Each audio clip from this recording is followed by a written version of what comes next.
नमस्कार, मैं नम्रता एक बार फिर से स्वागत करती हूँ आप सभी का हमारे खास कार्यक्रम बैक टू नेचर में, जहाँ हम आपको बताते हैं कि कैसे आप अपने स्वास्थ्य को बेहतर बना सकते हैं, कैसे आप रोग मुक्त हो सकते हैं, क्योंकि स्वास्थ्य ही जीवन का सार है। इसी श्रृंखला में आज हम चर्चा करने वाले हैं एंजाइटी डिसऑर्डर पर।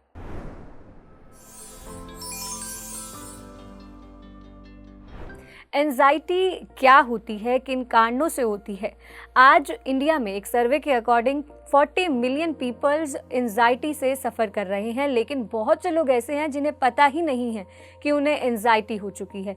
तो एंजाइटी डिसऑर्डर के सिम्टम्स क्या होते हैं, किन कारणों से ये होती है और कैसे हम इसे प्राकृतिक रूप के माध्यम से ठीक कर सकते हैं, आज इस विषय पर हम जानकारी प्राप्त करेंगे हमारे साथ कार्यक्रम में मौजूद health expert naturopath doctor NK Sharma ji से। तो चलिए सबसे पहले मिलकर सर का स्वागत करते हैं। सर, बहुत बहुत स्वागत है आपका कार्यक्रम में। नमस्कार मेरा जी। तो सर, जैसा हमने आज का विषय लिया है एंजाइटी डिसऑर्डर, जो कि बहुत ही कॉमन है सर आज के समय में। बहुत लोग आज के समय में एंशियस हो जाते हैं, एंजाइटी डिसऑर्डर का शिकार हो जाते हैं, लेकिन उनको पता ही नहीं होता है। तो सबसे पहले सिम्टम्स जानना चाहेंगे सर कि इसके सिम्टम्स क्या होते हैं। देखिए, एंजाइटी यानी कि एक सर्टन स्ट्रेस, एक चिंता जैसे हिंदी में हम लोग कहते हैं। तो आप चिंता कब करते हैं? जब आपको जो भी उसका रिज़ल्ट आने वाला है वो कैसा आएगा, सही आएगा, गलत आएगा, या आपके बारे में लोग कैसे समझेंगे, नहीं समझेंगे। तो आपके दिमाग में आप समाज को लेकर, काम को लेकर कैसे पिक्चर बनाते हैं आप अपने माइंड में, परसेप्शन जो कहते हैं हम लोग, तो उसके आधार पर आपके अंदर एक स्केल, मेज़रमेंट की एक स्केल डेवलपमेंट होती है। तो मेज़रमेंट स्केल से आप फिर दुनिया को मापते हो और उससे फिर आप जजमेंट करने लगते हो और उसके कारण चिंता पैदा होती है। अब एग्जांपल दे रहा हूँ। मान लीजिए आपको मम्मी ने कहा कि घर में थोड़ी रोटी बनानी है, कुछ गेस्ट आने वाले हैं। आपने कभी कभार बनाई होगी रोटी, मान लीजिए, और अब सडनली अब आपको रोटी बनाने का जब टाइम आ गया तो आप 2-4 दिन से ही सोचने लगे कि यार इतने ज़्यादा मेहमान आ रहे हैं, उस दिन मुझे रोटी बनानी है, मम्मी तो बिज़ी हैं, तो मैं कैसे बनाऊंगी, मेरे को तो इतनी आदत भी नहीं है। लेकिन उसी जगह आपकी एक दूसरी सिस्टर है जो मम्मी के साथ रोज़ किचन में काम करती है, उसको रोटी बनाने की अच्छी आदत पड़ चुकी है।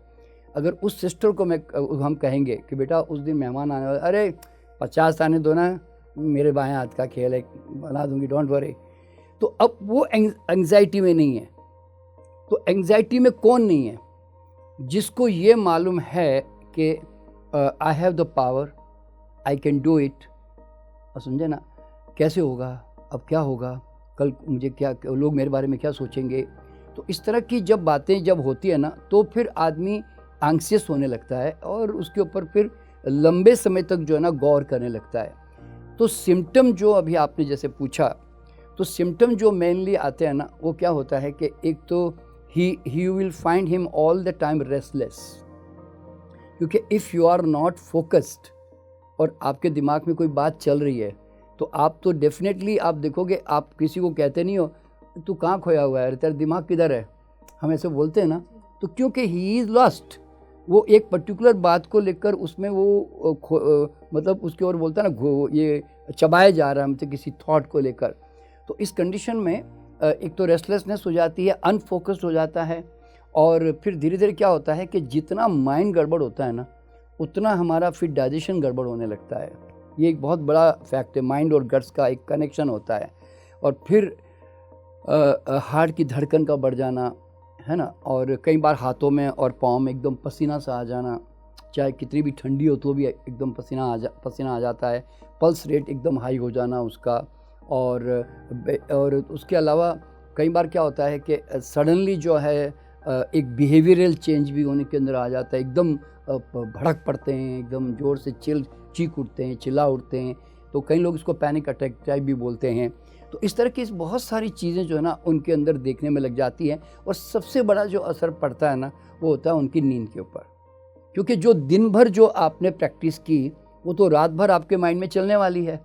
तो उसके कारण क्या होता है, आप एक कंडीशन पर्सनालिटी बन जाते हो, और वो फिर आपकी एक हैबिट से मुक्त होने में बहुत मुश्किल हो जाती है। तो ये बहुत सारे डिफरेंट सिम्टम्स जो है ना हमारे डे टू डे लाइफ में हम उसको महसूस करते हैं, यूँ समझ लें।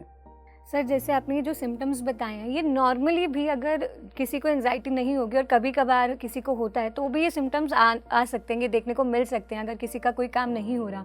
लेकिन अगर किसी को लॉन्ग टर्म से ये प्रॉब्लम है तो कैसे वो कंपैरिजन कैसे करेगा कि उसको अब डॉक्टर के पास जाना है या उसको अपने ऊपर काम करने की ज़रूरत है? देखिए क्या होता है, मैं आपको एग्जांपल बताता हूँ कि एक तो देखिए पहली बात तो हर आदमी को ये समझना चाहिए कि एंग्जाइटी, एंगर, स्ट्रेस, फियर्स, ये सब लाइफ के पार्ट हैं and we must have this. ये नहीं होना चाहिए। अगर आपने ये स्केल बना ली ना तो फिर आप सारे दिन दुखी होते रहेंगे, फिर गुस्सा क्यों आता है? अरे गुस्सा जीवन का अंग है भाई। हमें लालच क्यों आता है? हम फियर क्यों होते हैं? डरते क्यों? हमको तो निडर रहना चाहिए। नहीं, we are born with this kind of characters. तो ये हमारे जो ये सब भगवान ने हमें जो गुण दिए हैं ना, तो ये इनका उपयोग सदुपयोग होता है, समझे ना। तो लाइफ में फियर भी होना ही चाहिए ना। मतलब अगर आप एक नदी के किनारे खड़े होकर आप अचानक पत्थर बहुत हिलने वाला होता है तो आप थोड़ा फियर तो पैदा करोगे ना, तो फिर बचने की कोशिश करते हो। तो हर चीज़ जो है जीवन में ज़रूरी होती है।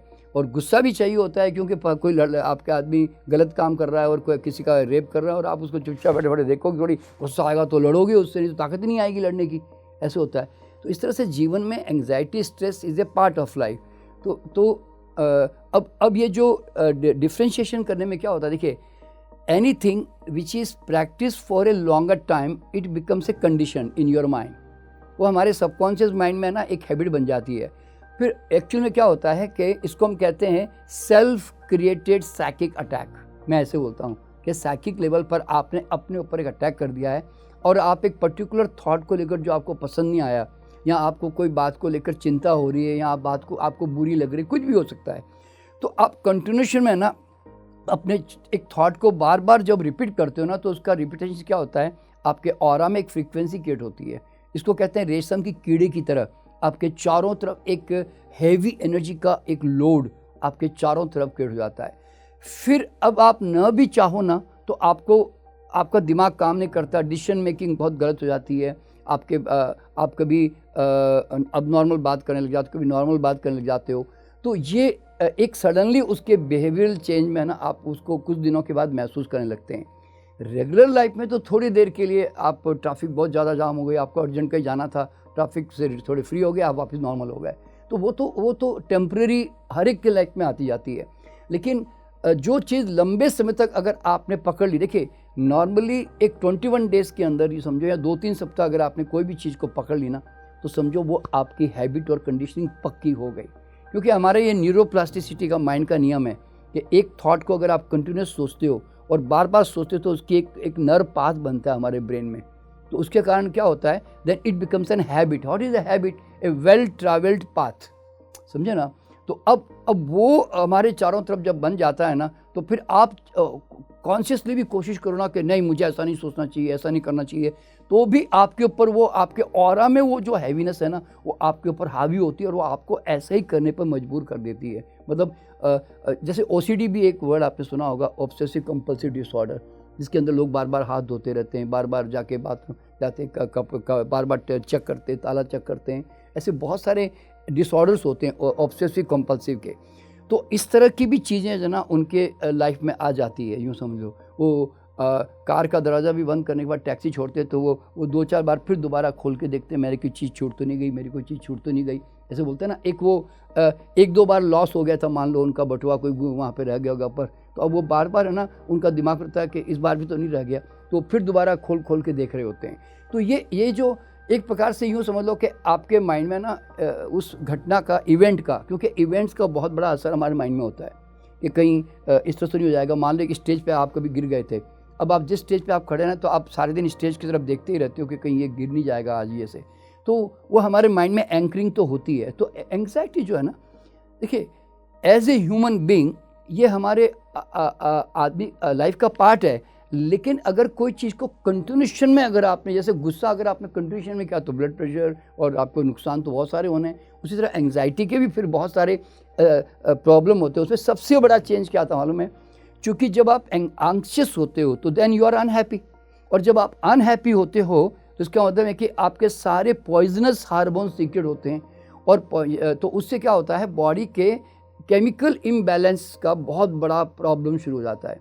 तो जब भी आपने कभी देखा होगा डॉक्टर के पास जाते हैं ना कि ये सिज़ोफ्रेनिक है, ये फलाना है, ये प्रॉब्लम है, तो डॉक्टर क्या बोलेगा, इसको केमिकल इम्बैलेंस है, तो इसलिए उसको फिर उस प्रकार की मेडिसिन दी जाती है। तो केमिकल इम्बैलेंस जो हो जाता है ना, तो उससे फिर क्या होता है, वो अनकंट्रोलेबल होकर ना उस कंडीशन में रह जाता है। अब वो डॉक्टर उनको ट्रंक्विलाइजर देगा, उनको थोड़ा सुस्त कर देगा या नींद में ले जाएगा, वो अलग बात है। लेकिन अब इसका मेन चीज़ है कि इसको रिकवर करने का रास्ता जो है ना वो ढूंढना चाहिए आदमी को। जी, तो सर जैसे कारण पे अगर हम जाएँ तो आपने जो चीज़ें बताई हैं कि हमारे विचार और जैसे अगर हमारे पास पावर नहीं हो रहा हमारे अकॉर्डिंग, तो इन्हीं कारणों से मेन जो है एंग्जाइटी होती है। इसके अलावा भी सर कोई और कारण हो सकता है? बहुत सारे कारण। देखो, एक तो सर कि क्या होता है, कोई भी चीज़ का ignorance is the main reason. मैं ऐसे बोलता हूँ, इग्नोरेंस, उस साइंस के बारे में आपको क्लियर नहीं मालूम है, आप समझे ना। अभी जैसे अगर आपको कहें कि ये फलाने बीज में से ये फलाना बीज किसका हमें पता नहीं जी, तो वो आप एंग्शियस क्यों, क्योंकि you are unknown of the factor. तो अगर आपको लॉ मालूम होता है ना, अगर आपको साइंस मालूम होती है, आपको उसकी जानकारी होती है, इन्फॉर्मेशन होती है ना, तो फिर आपको है ना उससे रिलीफ मिल जाता है। अभी जैसे एग्जांपल दे रहा हूँ, आपका किसी बैंक वाले का फ़ोन आ गया कि आपकी EMI नहीं गई जी, तो हम आपकी गाड़ी जब्त कर लेंगे। तो फिर आप रात दिन सोचने लग जाते हो, एंग्शियस हो जाते हो ना फिर आप कि यार अब मेरी गाड़ी चली जाएगी, मेरा मतलब प्रॉब्लम आ जाएगा, मेरे ऑफिस जाना मुश्किल हो जाएगा, ये हो जाएगा, वो हो जाएगा। फिर उसके रिलेटेड सारे प्रॉब्लम आप सोचने लगते हो, फिर रोज़ सोचते हो जब तक वो घटना घट नहीं जाती।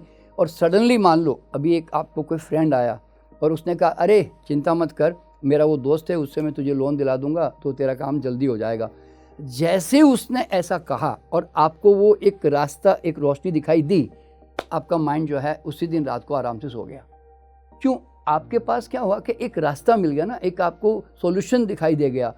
यहाँ पे क्या होता है, एंग्जाइटी का मतलब क्या है, till now I don't have any solution so far and I don't have knowledge also about that, समझे ना। इसलिए मुझे वो चिंता हो रही है कि अगर मैं एवरेस्ट पे चढ़ गया तो क्या होगा। पर एक बार आप चढ़ के आ गया, पता चला तो को मालूम है कि भी क्या है। अब नेक्स्ट टाइम वो उतनी एंग्जाइटी से नहीं जाते हो जितना आप पहली बार में जाते हो। तो इसका मतलब क्या हुआ, जब इग्नोरेंस ख़त्म हो जाती है ना कहीं पर भी, और कहीं पर भी आपको कोई एक बिंदु भी छोटा सा भी नज़र आने लगता है ना, तो आपकी एंग्जाइटी तुरंत कम होने लग जाती है।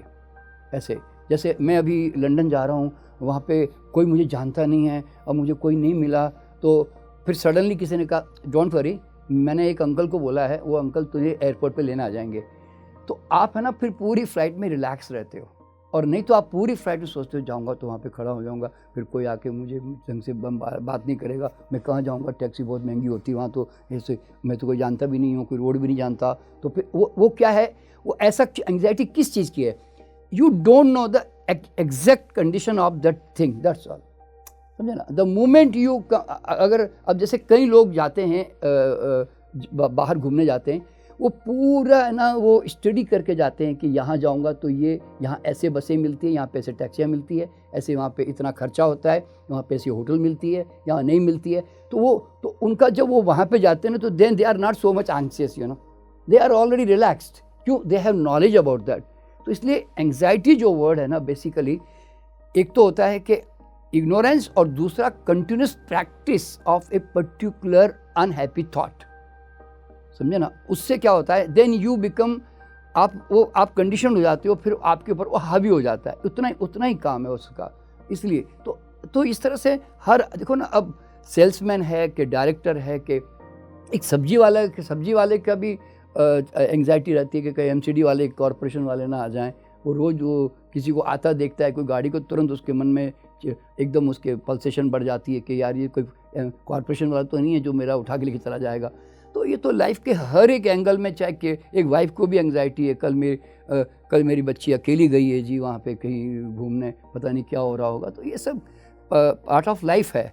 लेकिन अल्टीमेटली अब कोई आदमी इसमें मतलब इसमें अगर उलझ गया है तो फिर उसके निकलने के रास्ते भी बहुत है। जी, रास्तों पे चर्चा करेंगे, लेकिन अगर हम नहीं जाते हैं उन रास्तों पर, हम एंजाइटी को ठीक नहीं करते हैं, तो ये एंजाइटी आगे चल के क्या क्या बीमारियां हमारे शरीर में पैदा कर सकती है? बहुत ज़बरदस्त बीमारियां। देखिए क्या होता है, अगर लंबे समय तक आप अनहैप्पी मोमेंट में रहते हैं ना, तो आपने कभी भी नोट किया होगा कि ये सब स्टडीज़ हैं कि जेल में एक आदमी एक महीने के अंदर जाती है, उसके बाल सफ़ेद होने लग जाते हैं, मतलब इस तरह से, क्योंकि वो सारे दिन एक चिंता में डूबा रहता है कि अब मेरा क्या होगा, मेरा फ्यूचर क्या है, इस तरह की चिंता तो लगती है उसको। यानी कि बॉडी के अंदर इतना सीवियर केमिकल इम्बैलेंस आता है कि उसमें एक पर्टिकुलर मिनरल्स जो है ना बहुत ज़्यादा यूज़ होने लगते हैं।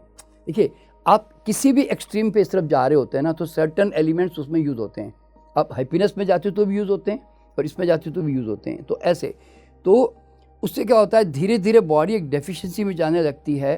तो इसके अंदर जो है ना फिर कई तरह के मेंटल डिसऑर्डर जो होते हैं वो एक अलग है ही है, जिसमें साइकोसोमेटिक डिसऑर्डर्स होते हैं बहुत सारे, जिसमें सिजोफ्रेनिक भी हो जाते हैं, ओसीडी हो जाती है, और कई बार जो है हाइपरटेंसिव हो जाते हैं, ब्लड प्रेशर रेज होने लग जाता है, और बार बार उनको है ना मोशन, मतलब आईबीएस, जिसको आईबीएस जो कहते हैं, इंटेस्टाइनल बाउल सिंड्रोम कहते हैं, वो उनको होने लग जाता है। उनके पेट में बार बार जो है गैसेस, एसिडिटी डेवलपमेंट होने लग जाती है, और नींद तो सबसे बड़ा डिस्टर्बेंस जो है पैदा करने लग जाती है। और फिर अगर उसको और कंटिन्यूशन में करते जाएं मान लो, तो फिर बाद में जाकर है ना जॉइंट ऑटो इम्यून डिजीज़ भी डेवलप हो सकती है। मतलब जितनी तरह की ऑटो इम्यून डिजीज, अर्थराइटिस है, फाइब्रोमाइल्जिया है, वैसे बहुत सारी बीमारियां हैं। तो वो सब फिर बाद में उसका, अगर उसका मान लो वो दवाओं से इलाज कर रहा है। देखिए अगर एंग्जाइटी वाला कॉज पे काम ना करके, उसको ठीक ना करके वो खाली सिम्टोमेटिक उपचार ही किए चला जा रहा है, तब तो फिर बाद में जाकर मेडिसिन का इफ़ेक्ट और साथ साथ में बीमारी का इफ़ेक्ट, दोनों मिलकर जो है ना उसको एक बड़ी बीमारी में वो डाल ही देंगे। और वो जनरली ऑटो इम्यून डिजीज़ ही होती है अधिकतर जगहों पे, आप यूँ समझ लें। सर मतलब कि हम सेल्फ क्रिएट कर रहे हैं सारी डिसीजेस। बिल्कुल बिल्कुल बिल्कुल। तो सर क्या रास्ता है, जैसे आप बता रहे थे बहुत से रास्ते हैं, तो जैसे आपने जो कारण बताया है सर, तो जनरली हम लोग ये फेस करते ही हैं कि हमें, अगर हम कहीं घूमने जा रहे हैं, हमें नहीं पता है तो एंजाइटी हो जाती है। तो ऐसे में कैसे डील करें सर इन सिचुएशन? देखिए पहली बात तो क्या होता है कि उस सब्जेक्ट की गहराई में जाकर उसको जानने का प्रयास करें। जैसे अभी एग्जांपल दे रहा हूँ, अभी मान लीजिए आपकी मम्मी ने कहा कल गेस्ट आने वाले 2-4 दिन में, आपको रोटी बना के उनको खिलानी है मान लो, तो यहाँ एक सब्जी बना के खिलानी है, तो आपका दिमाग सोचने लगता है अरे भगवान, मैंने तो आज तक कभी बनाई नहीं है। तो अब होता क्या है कि, लेकिन अगर आपके मन में एक थॉट आता है कि अरे मतलब दुनिया की सब औरतें खाना बना सकती हैं, सब औरतें इतनी रोटियाँ बनाती हैं, क्यों नहीं बना सकती भैया, मैं भी बना सकती हूँ। तो आपके अंदर एक डायलॉग कोई पॉजिटिव आ गया, तो आप देखना कि फिर आपकी एंग्जाइटी खत्म हो जाती है। क्यों? आप क्या बोलते हैं उसमें क्या होगा, सब औरतें बनाती रोटियाँ, मेरी मम्मी बनाती है, मैं ही बना सकती हूँ, मेरी मम्मी तो इतनी पढ़ी लिखी हुई नहीं है, तो ही बना रही है, तो मैं क्यों बना सकती भैया। मान लो आपके अंदर ऐसा एक डायलॉग पैदा हुआ, यानी तो अरे क्या है, एक दो अभी मैं यूट्यूब पे अभी यूट्यूब पे सब कुछ अवेलेबल है, अभी मैं देख लूँगी और देख के मैं 1-2 दिन प्रैक्टिस करके मैं तैयार हो जाऊँगी, उसमें क्या है। मान लो आपके अंदर ऐसा भी डायलॉग आ गया, तो then automatically then you are not anxious ना, आपको लगता है कि मैं तो 2 दिन में तैयार कर लूँगी। अभी मैं एग्जांपल दे रहा हूँ, देखिए ये मेरे घर का है ना, ये मेरे घर का रियल एग्जांपल है, बता रहा हूँ। देखिए हमारे घर में ना हम मेरे सर्वेंट को मैंने कहा, हमने प्लान किया था कि इस बार पाव भाजी बनाएंगे और मुंबई जैसी पाव भाजी बनाएंगे, ऐसे करके प्लान किया। तो प्लान किया तो एक सर्वेंट ने कहा सर बॉम्बे जैसी पाव भाजी सर, हमें तो जानते भी नहीं है वो क्या क्या क्या डालते क्या करते हैं, तो हमें पता नहीं है, हम तो दूसरा सर्वेंट था ना, उसने उसको क्या बोला, अरे अभी यूट्यूब पे आजकल कितने वीडियो जरा देखना। अब देखो 5-10 मिनट पहले ना वो थोड़ा निराशावादी होकर बातें कर रहा था, फिर जैसे ही उस दोस्त ने उसको वीडियो दिखाई कि पाव भाजी कैसे बनाई जाती है, वो 5 मिनट के बाद में वो कहता है सर बना लेंगे जी, अब बुला लो जी गेस्ट को, यानी तो उस दिन हम बना लेंगे जी अब। तो अब और उसने वाकई में बहुत बढ़िया बना दी। क्यों? कारण क्या, वो बढ़िया बनाने की आदत है, पर वो नई चीज़ थी तो एंग्शियस हो गया था बेचारा। तो होता क्या है, नॉलेज इज़ एवरीथिंग, उस चीज़ की जानकारी या आपको सॉल्यूशन, कोई या तो आपके सामने कोई रोशनी हो जिससे आपको लगे कि हाँ ये मेरा रास्ता, ये मेरा क्या बोलते हैं प्लान, ये मेरा प्लान नंबर 2 है, अगर ये नहीं गड़बड़ हो गई तो ये वाला हो जाएगा मान लो, ऐसे होता है ना। तो फिर आप थोड़े रिलैक्स रहते हो ना माइंड में, इस तरह से। देखिए मेरे जीवन में मैं कैसे ऊपर उठा मालूम है, मैंने कुछ किताबें पढ़ी तो मुझे लगा कि हर आदमी गरीबी से ऊपर उठा और अमीर बना। तो मेरे दिमाग में क्या आया, अरे जब ये सारे इतने बड़े बड़े लोग गरीबी से उठकर अमीर बन सकते, मैं क्यों नहीं बन सकता यार, मेरे अंदर क्या कमी है, मैं भी बनूंगा। तो एक डायलॉग पैदा हुआ ना। देखिए जब तक आपके मन में डायलॉग नहीं होता ना, आप कभी भी सफल नहीं होते किसी भी काम को, है ना, आप एंग्जाइटी से मुक्त नहीं हो सकते। तो अगर आपको लगता है कि नहीं ये काम तो मैं करके रहूँगी, मैं जरूर करूँगी, no I can do it now, आप पता है ना मन में ऐसे मन में बार बार आता रहता है, no I will do it, I know I will do it, ऐसे। तो वो डायलॉग काम करता है आपको हमेशा। सर ये जो आपने बोला कि अपने माइंड को जो हमें पॉजिटिव रखना होगा, हाँ। एक थॉट पॉजिटिव आ जाएगा सब चेंज हो जाएगा। हाँ। तो यहाँ पे सर मेडिटेशन हमारी हेल्प कैसे कर सकता है? देखो क्या होता है, ये लोग देखिए जो लोग चिंतित होता है ना, वो एक्सट्रोवर्ट कम हो जाते हैं और इंट्रोवर्ट ज़्यादा हो जाते हैं, ये तो बात जानती हैं आप। जी। तो इन लोगों को क्या करना चाहिए कि they must become totally extrovert, because क्या होता है then they will come out of themselves, वो अपने में से बाहर आकर एक नई हैबिट डेवलप करनी पड़ेगी। कैसे? एक महीना भर अगर वो लोग इस तरह से प्रैक्टिस करें कि जितनी एक्टिव एक्सरसाइजेस हैं उनको वो एक्टिव एक्सरसाइज करनी चाहिए, पैसिव एक्सरसाइज नहीं करनी चाहिए। अभी एग्जांपल जैसे मेडिटेशन करना है तो मेडिटेशन ऐसा करना चाहिए कि जिसमें जैसे अभी आनापानसति करते हैं हम, ध्यान करते हैं, तो क्या करना है उनको क्या बोलना है, अब उनको बोलना खाली ऐसे नहीं बोलना कि श्वास को देखो, वो आदमी नया नया हो तो एंग्जियस वाला तो कर ही नहीं पाएगा। उसको क्या बोलना, आपको ना पूरी लंबी गहरी सांस यहाँ तक लेनी है और बाद में उसको धीरे से छोड़ना और ध्यान यहाँ पे रखना है। तो उसको ना एक्टिव एक्सरसाइज मेडिटेशन दो, एक्टिव मेडिटेशन, समझे ना, कि जिसमें उसको लगे कि अब आपने जोर से लंबी गहरी सांस में आपने अनुलोम विलोम किया, आपने भस्त्रिका की, आपने वो किया, उससे उनके अंदर फ़र्क पड़ता है। तो इसलिए प्राणायाम की जितनी क्रियाएं हैं ना वो जल्दी इसमें से आपको बाहर निकालती है, पहली बात। दूसरी बात, अगर आप कोई देखिए मंत्रा चैंटिंग भी करते हैं ना, तो मंत्रा चैंटिंग क्यों? क्योंकि आप है ना उसमें थोड़ी देर के लिए उसके साथ उलझ जाते हो, बाहर उलझ जाते हो। हालांकि ये सब एक्सट्रोवर्ट टेक्निक्स हैं, मेडिटेशन तो अंदर जाने की तकनीक है। तो अगर आप कोई ओम जाप कर रहे हो, कोई आपका भगवान का कोई नाम भी जाप कर रहे हो, तो उससे क्या होता है आपका माइंड उसमें एंगेज हो जाता है और आपको ज़ोर ज़ोर से बोलने से थोड़ी जो 50 बार जो चिंता होती थी, अब वो 1-2 बार बीच बीच में ऐसे झलक आएगी उसकी, इस समझ लो, ठीक है। अच्छा, फिर उनको खूब खेलना चाहिए, क्योंकि खेल जितने गेम्स उस समय खेल सकते हैं ना, जैसे घरों में भी लोग गेम्स खेलते हैं, बाहर आउटडोर गेम्स भी खेलते हैं, जितना वो खेलेंगे ना तो उनका माइंड है ना दूसरे हार्मोन डेवलप होते हैं, क्योंकि वो थिंक करते हैं, उनको हंसी आती है, उनका माइंड कुछ अलग ढंग से सोचने लगता है। तो इस तरह की एक्टिविटी डालना चाहिए। तो अच्छा, योगा भी जो है ना वो स्लो पोस्चर्स हैं, ध्यान रखना। तो योगा सेकेंडरी नंबर पे करना है, अच्छी बात है कि उससे ग्लैंड्स बैलेंस होते हैं, लेकिन जितनी फिजिकल एक्टिविटी, रनिंग करना, जॉगिंग करना, स्विमिंग करना, अच्छा सबसे बेस्ट अगर इनके लिए मैं एक्सरसाइज बताऊँ ना, इनको रोज़ आधा घंटा डांस करना चाहिए। क्यों मालूम है? डांस करने से they have to come out of themselves ना, और डांस करने में आप जो गाना सुन रहे हो तो आपका माइंड तो वहाँ लगेगा ना, और गाने के बोल के साथ आपको अटैच तो होना ही पड़ता है ना, तो वहाँ तो आप अनकॉन्शियसली डांस नहीं कर सकते। तो इसलिए क्या होता है, इस तरह की जो आउटर क्रियाएं होती है ना वो बहुत जल्दी इसमें से बाहर निकालती है, यूँ समझ लें। जी, तो सर डाइट हमें क्या क्या लेनी चाहिए, क्या क्या खान पान हमें लेना चाहिए इस बीमारी में? देखिए इसमें ये तो बात बहुत क्लियरली साइंटिफिकली रिसर्च्ड है इस वक्त कि जितने भी हमारे माइंड को जो डल करने वाले जो फैक्टर हैं, जिससे लोगों में क्रिमिनल वो बढ़ गया है, लोगों में डिप्रेशन बढ़ गया है, चिंताएं बढ़ गई है, और लोगों के माइंड के काम करने के तरीके बहुत स्लो डाउन हो गए हैं, वो जंक फूड जो सब जानते हैं, सब बातें जानते हैं। क्यों? वो डेफिशिएंसी क्रिएट करता है बॉडी में और टॉक्सिक कंडीशन डेवलप करता है, ठीक है ना। तो इसमें क्या है कि जो भी चीज़ें आपके माइंड को डल करती है, उसमें सबसे ज़्यादा डल कौन करती है? मैदा और चीनी, यानी कि जितने बेकरी प्रोडक्ट्स हैं वो सब अवॉइड करने हैं, क्योंकि उसमें फाइबर तो है ही नहीं, कोई मिनरल्स है नहीं, विटामिन्स है नहीं। और शुगर क्या करती है? हमारे ब्रेन और नर्वस सिस्टम से वो सारे फॉस्फोरस, मैग्नीशियम ने, बी कॉम्प्लेक्स ने, कैल्शियम ने, ये सब जो है ना हमारे नर्वस सिस्टम से लीच करती है, यानी कि जो बाहर लुढ़ गया ना वो शरीर को जाके लुढ़ता है। तो ये चीज़ें बॉडी में जाकर क्या करती है, हमें देती नहीं है बल्कि हमसे लेती है। तो इन आहारों से बचना बहुत ज़रूरी है।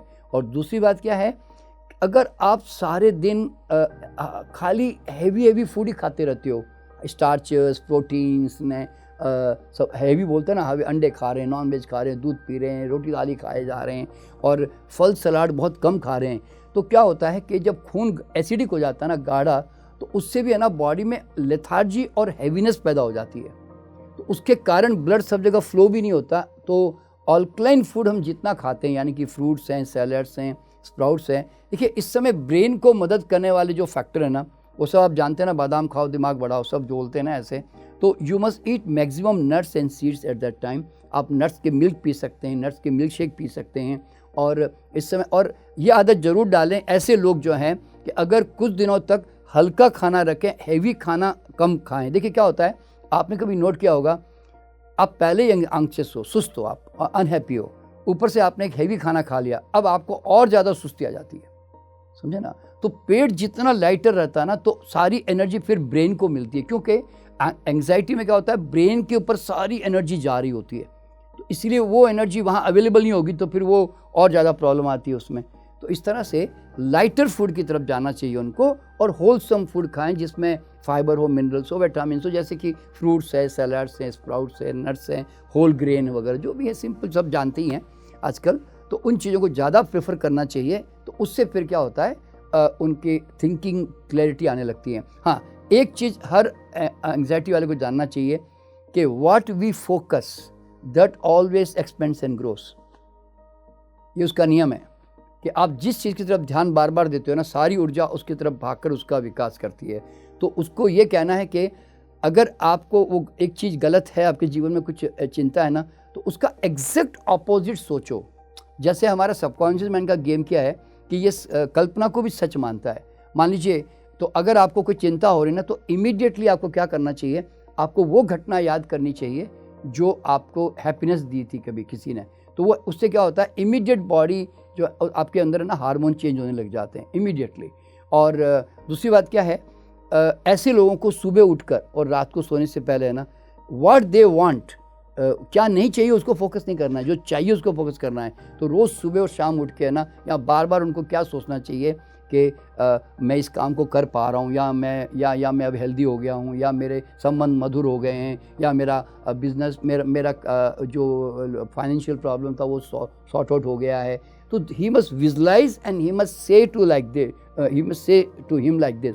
तो उससे क्या होता है, वो पर्टिकुलर फ्रिक्वेंसी हमारे में जब डेवलप होती है ना, तो ऑटोमेटिकली फिर हमारा फोकस उससे धीरे धीरे कट डाउन होने लगता है, यूँ समझ लें।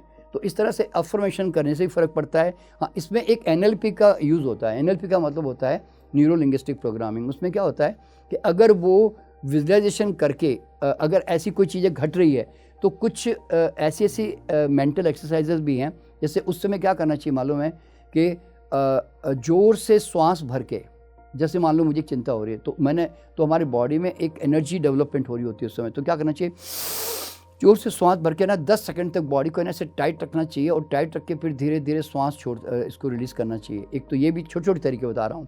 फिर दूसरी बात क्या करना चाहिए, उसको ये फील करना चाहिए कि जो भी चिंता है वो मेरे ऑरा में है, और वो ऑरा में जो है ना, मैं उसको इकट्ठा करता जा रहा हूँ, ये चिंता है, वो चिंता है, वो चिंता है, और वो एक बैलून की तरफ फील करो। और फिर बाद में उसको मन ही मन में कहना कि ये बैलून जो है मैं सारा 3 काउंट तक बस्ट आउट कर दूँगी।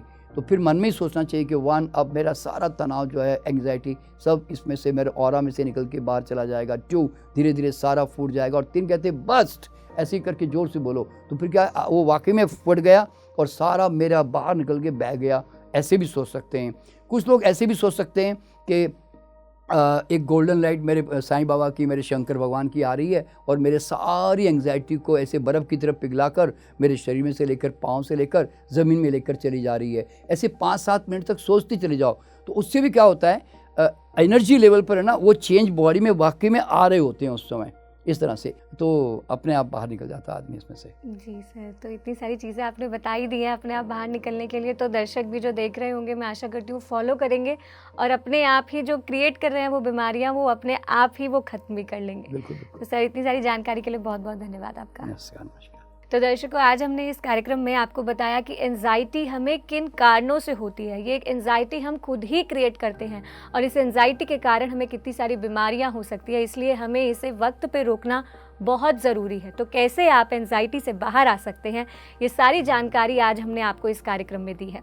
तो आज के लिए बस इतना ही। जाते जाते आपको याद दिला दूं कि अगर आप ये कार्यक्रम टीवी पे देख रहे हैं तो हमें यूट्यूब पे ज़रूर सब्सक्राइब करें, और यदि यूट्यूब पे देख रहे हैं तो हमें अन्य सोशल मीडिया प्लेटफॉर्म्स पर भी फॉलो करें। नमस्कार। PMC हिंदी बदले जी